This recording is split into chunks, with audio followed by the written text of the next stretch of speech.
आप सभी को जय मसीह की।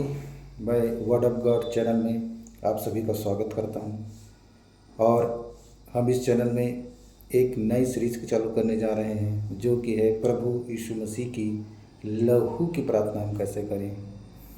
कैसे हम प्रभु यीशु मसीह के जितने भी लहू वाले वचन हैं उसे कैसे अंगीकार करें, कैसे हम प्रार्थना को करें, क्योंकि बहुत ही ज़रूरी है प्रभु यीशु मसीह की लहू की प्रार्थना।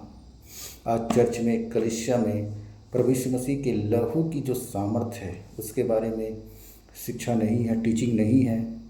और इस कारण बहुत सारे विश्वासी आज भी पाप में फंसे हुए हैं, आज भी बीमारी में फंसे हुए हैं, आज भी चिंताओं में फंसे हुए हैं, क्योंकि वो प्रभु यीशु मसीह की लहू की सामर्थ्य को नहीं जानते।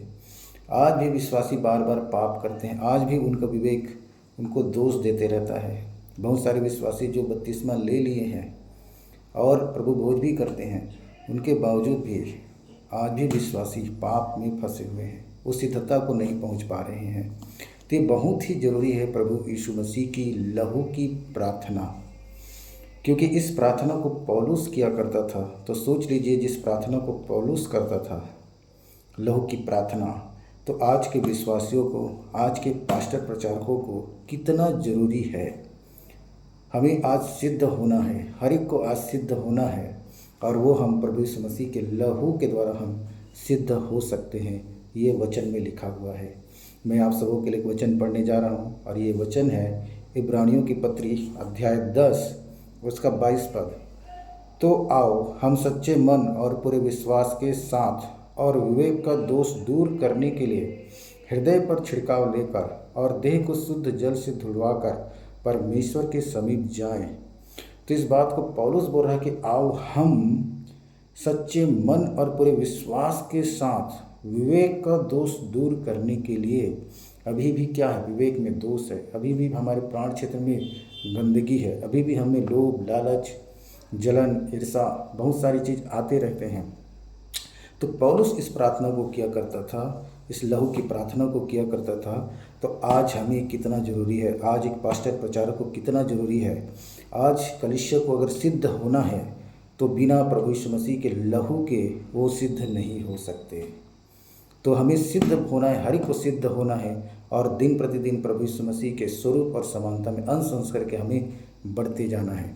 और वो केवल हो सकता है प्रभु यीशु मसीह के लहू के द्वारा, क्योंकि प्रभु यीशु मसीह के लहू के द्वारा ही हमें अधिकार मिला है परमेश्वर पिता के पास जाने का। इसी अध्याय, इसी चैप्टर के 19 पद को अगर पढ़ते हैं, इसलिए हे भाइयों, जब हमें यीशु के लहू के द्वारा उस नए और जीवते मार्ग से पवित्र स्थान में प्रवेश करने का हिवाव हो गया है, जो उसने पर्दे अर्थात अपने शरीर में होकर हमारे लिए अभिषेक किया। तो यहाँ पर जो वचन है पवित्र स्थान जो लिखा हुआ है, वो चल में है महापवित्र स्थान, और जो यहाँ लिखा है अभिषेक, उसका मतलब है अर्पण, अपने आप को बलिदान करना। तो इसलिए हे भाइयों, जब हमें यीशु के लहू के द्वारा उस नए और जीवते मार्ग से महापवित्र स्थान में हमें प्रवेश करने का अधिकार हमें मिल चुका है प्रभु यीशु मसीह के लहू के द्वारा। किस लिए? कि हम उसके पास जाएं, हम पिता के पास जाएं और अपने विवेक का दोष को दूर करें प्रभु यीशु मसीह के लहू के द्वारा, प्रभु यीशु मसीह के लहू के छिड़काव के द्वारा। तो किस तरीके से हमें प्रभु यीशु मसीह के लहू की प्रार्थना करना है? क्यों प्रभु यीशु मसीह ने गतसमनी के बगीचे में लहू बहाया? क्यों उसने कांटों का ताज पहना, पीठ पर कोड़े खाएं, और गतसमनी से लेकर के पूरा महापवित्र स्थान तक जो प्रभु यीशु मसीह ने अपने लहू को लेकर महापवित्र स्थान में उसने अर्पित किया। तो इस ये प्रार्थना के जो चरण हैं, इसको हम करेंगे, हम सीखेंगे, और उसके द्वारा हम अपने विवेक को शुद्ध करेंगे, हम आशीषों को भी पाएंगे, हम चंगाई को भी पाएंगे, अब छुटकारे को भी पाएंगे। प्रभु यीशु मसीह के लहू में वो सारी चीज़ें हैं। इब्रानियों का 9 अध्याय उसका 14 पद कहता है, तो मसीह का लहू जिसने अपने आप को सनातन आत्मा के द्वारा परमेश्वर के सम्मुख निर्दोष चढ़ाया, तुम्हारे विवेक को मरे हुए कामों से क्यों न शुद्ध करेगा, ताकि तुम जीवते परमेश्वर की सेवा करो। तो प्रभु यीशु मसीह का लहू हमारे विवेक को, हमारे प्राण क्षेत्र को शुद्ध करेगा, क्योंकि जब हम प्रभु यीशु मसीह पर विश्वास किए तो हमारी आत्मा पवित्र, निर्दोष और निष्कलंक हो चुकी कुलस्यों अध्याय के अनुसार। लेकिन अभी भी हमारे प्राण क्षेत्र में गंदगी है, अभी भी हम में बुराइयाँ हैं, अभी भी हमारा शरीर अभिलाषा उत्पन्न करता है। तो बहुत सारी गंदगियाँ हम में हैं। तो इसे हम पवित्रताई में आगे बढ़े, क्योंकि वचन कहता है जैसा वो पवित्र है वैसा तुम भी पवित्र बनो। जब हम बपतिस्मा ले लिए, हम पवित्र बन गए, तो क्यों ये टीचिंग दिया जा रहा है, क्यों ये सिखाया जा रहा है, क्यों ये बोला जा रहा है कि तुम पवित्र बनो, तुम पवित्र रहो जैसा तुम्हारा बुलाने वाला पवित्र है, तुम अंश अंश करके बढ़ो, क्यों ये बोला जा रहा है। और आज चर्च में, कलीसिया में इसकी टीचिंग नहीं है, जिसकी वजह से विश्वासी आज भी पाप में हैं। लोग, पास्टर, प्रचारक लोग प्रचार करते हैं पाप मत करो, पाप मत करो, पाप मत करो। अच्छी बात है, लेकिन उस पर जय कैसे पाएं, पाप पर जय कैसे पाएं, अभिलाषा पर जय कैसे पाएं, इस बात को नहीं बताते हैं। तो प्रभु यीशु मसीह का लहू ही है केवल जो हमें जय देता है। प्रभु यीशु मसीह के लहू के द्वारा ही हम पवित्र जीवन को जी सकते हैं। प्रभु यीशु मसीह के लहू के द्वारा हम अपनी प्राण और शरीर को पूरी तरीके से पवित्र कर सकते हैं, क्योंकि यह वचन में लिखा हुआ है।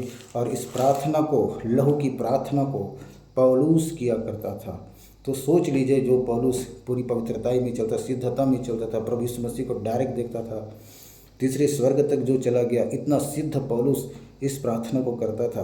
तो आज हर एक विश्वासी को, हर एक पास्टर, प्रचारकों को कितना जरूरी है प्रभु यीशु मसीह के लहू की प्रार्थना करना, क्योंकि प्रभु यीशु मसीह का लहू ही हमें सिद्ध करता है और शुद्ध करता है। इब्रानियों का अध्याय 13 उसके 20 पद को अगर हम पढ़ते हैं, 20 और 21, अब शांतिदाता परमेश्वर जो हमारे प्रभु यीशु को, जो भेड़ों का महान रखवाला है, सनातन वाचा के लहू के गुण से मरे हुए में से जिलाकर ले आया, तुम्हें हर एक भली बात में सिद्ध करे। कौन सिद्ध करेगा? प्रभु यीशु मसीह का लहू सिद्ध करेगा। लेकिन कब वो सिद्ध करेगा? जब हम उसको अपने जीवन में लगाएंगे, अप्लाई करेंगे, जब हम उन वचनों को बोलेंगे, जब हम सत्य को जानेंगे। प्रभु यीशु मसीह ने भी बोला, तुम सत्य को जानोगे और सत्य तुम्हें स्वतंत्र करेगा। तो आज कलीसिया प्रभु यीशु मसीह के लहू की प्रार्थना को नहीं जानती, प्रभु यीशु मसीह के लहू के प्रार्थना के चरण को नहीं जानते। तो हम इसको हर एक को वचन से सीखेंगे। गतसमनी से लेकर पूरा महापवित्र स्थान तक हम इस प्रार्थना को सीखेंगे। हर एक विश्वासी आज महापवित्र स्थान में जा सकता है, पिता के सामने बैठ सकता है, उसकी उपस्थिति में बैठ सकता है, उसके आनंद को ले सकता है, क्योंकि यह वचन में लिखा हुआ है। पौलुस कहता है कि आओ हम कहाँ जाएं? महापवित्र स्थान में जाएं। आओ हम प्रभु यीशु मसीह के लहू के द्वारा कहाँ? महापवित्र स्थान में जाएं। तो हर एक विश्वासी जो आज ही किसी ने भी विश्वास क्यों न किया हो, उसके जीवन में कितनी भी गंदगी क्यों न हो, लेकिन अगर उसने प्रभु यीशु मसीह को उद्धार करता करके स्वीकार कर लिया है, उसने पश्चाताप कर लिया है, तो वो विश्वासी आज ही महापवित्र स्थान में जा सकता है। पर इसे सीखना पड़ेगा, और इसे जानना पड़ेगा कि किस तरीके से हम प्रभु यीशु मसीह के लहू की इस प्रार्थना को करें। तो इस चैनल को सब्सक्राइब कर लीजिए, और मैं हर दिन स्टेप बाय स्टेप उस प्रार्थना को आपको सिखाते जाऊंगा कि कैसे हमें प्रभु यीशु मसीह की सामर्थ्य लहू की प्रार्थना करना है, कैसे हम अपने मन प्राण क्षेत्र को हम शुद्ध करें, कैसे हम पवित्रताई में आगे बढ़ें, कैसे हम जीवन को परिवर्तित करें। प्रभु यीशु मसीह का जैसे स्वभाव था वैसा हमारा स्वभाव होना चाहिए। आप सभी को जय मसीह की। चैनल को सब्सक्राइब कर लीजिए।